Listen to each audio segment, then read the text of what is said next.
Bueno, el Turbión hace ya 15 años empieza siendo un experimento en Internet que busca contar otras historias, contar otras cosas, otras miradas sobre lo que está pasando en Colombia.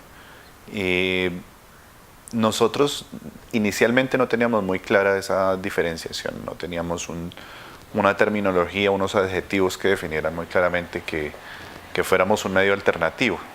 Ni siquiera pensábamos al principio que fuéramos un medio. ¿Qué ocurrió? Pues digamos, empezó a tener cierta aceptación lo que hacíamos y tocó pues darle como unas reglas de juego, unas formas de entenderlo, que terminaron primero definiendo que era un medio de comunicación y segundo tratando de generar una identificación de ese medio de comunicación respecto eh, a lo que ocurría en el entorno comunicativo en el país. Es decir, la oposición como forma de definirse, la oposición a algo, a otra cosa, fue una forma interesante de poder definir las cosas. ¿Alternativos a qué? A los otros medios que sentíamos que no nos permitían contar las cosas que queríamos, de las que queríamos hablar, ¿sí? Al monopolio sobre los medios de comunicación que ejerce el capital financiero en el país, por ejemplo.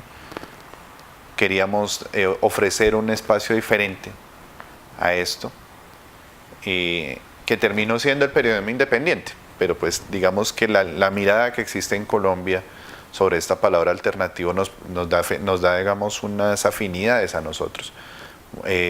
No solamente digamos que son otras formas de narrar totalmente distintas a las que manejan esos monopolios, sino también una práctica de plantear unos discursos que son alternativos también en términos de lo que ocurre en la sociedad.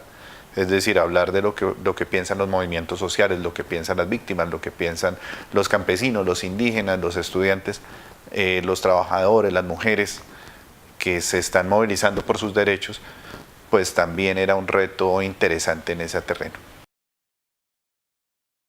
En Colombia existe lo que nosotros entendemos como un ecosistema de medios muy cerrado digamos, a las voces no hegemónicas. Y esas voces hegemónicas se concentran en lo que nosotros entendemos como el monopolio comunicativo en el país. Digamos que eso nos plantea un primer problema, y es, ¿qué queríamos en su momento? Tener un espacio para hablar nosotros, pero terminamos también dando un espacio para que hablen otros, que tampoco tienen cabida en esos escenarios, porque no son gentes con el renombre debido, o porque no tienen una buena relación con esas empresas, o porque sencillamente están tocando temas que no son abordados o no son de gran interés para esos medios. Entonces, hay una primera característica allí que tiene que ver con las lógicas con las cuales se construye la información. Entonces, no es una información solamente construida desde el equipo de personas que hacemos este medio llamado El Turbión, sino también desde una red de colaboradores bastante vasta, de la cual en realidad para lo que llega, digamos, la cantidad de materiales que llegan, se publica muy poco. Se publican como las mejores cosas que envía la gente que no está vinculada a nuestro medio, sino que son amigos nuestros o son lectores que deciden hacer algún material, y esto sumado pues al material hecho por el equipo. Ahí entra un segundo problema, y es las temáticas. La selección editorial de las temáticas, las definiciones de línea editorial, pues son diferentes. Digamos que nuestro interés, por ejemplo, está más basado en lazos solidarios con las organizaciones sociales y con el movimiento social de manera amplia, y eso nos plantea un reto diferente, y ese reto implica que lo que se publica en El Turbión no solamente busca visibilizar, sino problematizar a esa gente que se moviliza por sus derechos. Colombia tiene un nivel de exclusión bastante alto, y nosotros necesitamos que ese nivel de exclusión no solamente se registre como una anécdota bonita, sino que se aborde de una manera profunda para alimentar a esas personas que están haciendo esto. Nos abre la puerta a los movimientos sociales para que vayamos a cualquier región del país a visitar y a registrar, digamos, esa lucha cotidiana que tienen por sus derechos. Nosotros podríamos tener una vocación solamente extractiva, solamente de sacar información de allí, publicar aquí en Bogotá y sencillamente como que allí se acaba el problema, pero también queremos devolver, y podemos devolver haciendo investigación periodística, elevando la capacidad de estas personas para reflexionar sobre lo que está ocurriendo allí, para tener más información sobre los fenómenos que enfrentan y sobre todo para enfrentar, digamos, los procesos de negociación colectiva, que son en últimas los que les permite tener mejores garantías de vida. Para nosotros fue claro desde el principio que la apuesta iba a ser una apuesta comunicativa de izquierda, por dos motivos. Uno, porque es lo que nosotros pensamos, ¿no? Nosotros tenemos una idea de que hay una necesidad en el mundo de justicia social, hay una necesidad urgente de enfrentar las desigualdades sociales. Queremos que este esfuerzo sirva para eso, pero no queremos hacer un ejercicio propagandístico ni queremos hacer un ejercicio de comunicación institucional para un grupo de X o Y de la izquierda colombiana.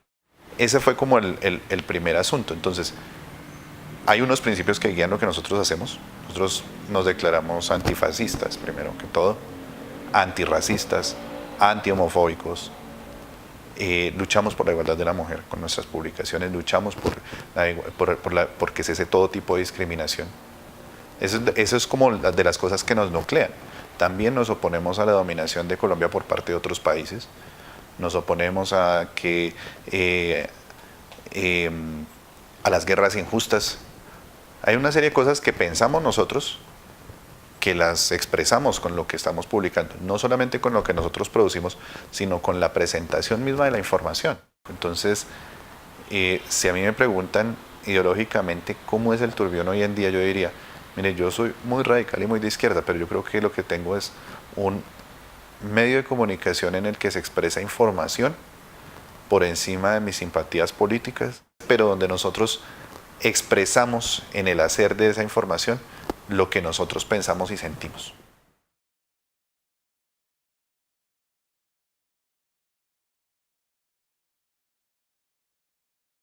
Agresiones principalmente venidas del Estado.